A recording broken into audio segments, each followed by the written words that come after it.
అందరికీ నమస్కారం। ఈరోజు గుండ్రాతి మడుగు సొసైటీకి సంబంధించి యూరియా కోసం నేను కూడా ఈ సొసైటీలో రైతును।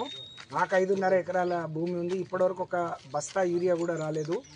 అనేక సార్లు మా ఇంట్లో వాళ్ళని పంపించినా మా అల్లుడు పోయినా ఇయ్యలేని పరిస్థితి ఉంటే స్వయంగా నేనే వెళ్ళి నిజంగా ఇంత కష్టం ఉందా అని చూడటం జరిగింది। ఎంత సిగ్గుచేటు అంటే గడిచిన నెల రోజులుగా రాష్ట్రంలో రైతు వ్యవసాయాన్ని వదిలేసి నాట్లు పెట్టడం వదిలేసి యూరియా కోసం వారాల తరబడి క్యూలో ఉంటున్నారు।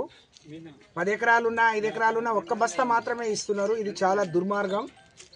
ఈ ప్రభుత్వం మీద యూరియా రైతుల కష్టాలు చూస్తే ఈ ప్రభుత్వం మీద మరి దున్నపోతు మీద వానబడ్డట్టు ఉంది తప్ప ఈ రాష్ట్ర ప్రభుత్వానికి రేవంత్ రెడ్డి గారికి చీమ కుట్టినట్టు లేదు। మరి ఎంత అధ్వానమైన పరిస్థితి, ఎంతమంది కొట్టుకుంటున్నారు। ఎప్పుడు లేని కొత్త పరిస్థితిని 10 ఏళ్లలో ఒక్కరోజు ఒక్క రైతు రోడ్డు ఎక్కని పరిస్థితి నుంచి ఈరోజు 500-600 పెడితే కూలీలు రావట్లేరు। కానీ వాళ్ళ వేసిన పొలాల్లో దిగుబడి రాదని ఎకరానికి ఒక బస్తా ఇచ్చినా బాగుండు, కానీ 10 ఎకరాలు 5 ఎకరాలకు కూడా ఒక బస్తా। నేను ఇవాళ వెళ్తే 5.5 ఎకరాలకు కూడా ఒక బస్తా ఇస్తామని చెప్పారు। నేను నా కోసం రాలేదు అందరి కోసం వచ్చినా అని చెప్పినా। అక్కడ చూస్తే పరిస్థితి చాలా దయనీయంగా ఉంది।